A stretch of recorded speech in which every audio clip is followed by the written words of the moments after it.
I use rosebud clippers. You see the pad? I cut just right by the pad.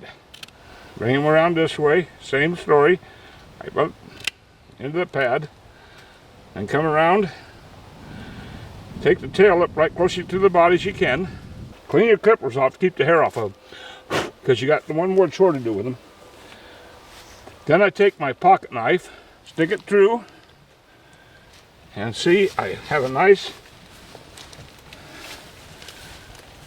niche in his back here. And stick your fingers in, give a good pull. Now you're going to get a little hair on the squirrel, but not much. Now you got to hide in two pieces, front half, back half. Now I always go to the back half first. Then you turn around, grip the front half, do the same thing. Then I reach in here like this.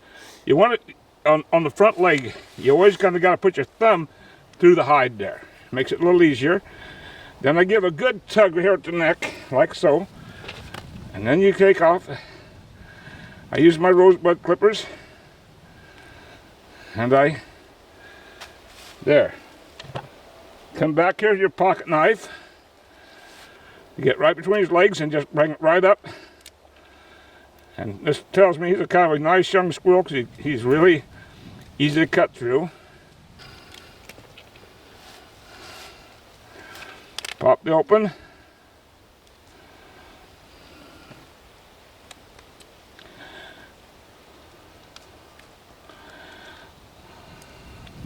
And now there's your squirrel, cleaned. When you get home, you got to remove the hair, the little hair on him, not much. I cut them into 5 pieces.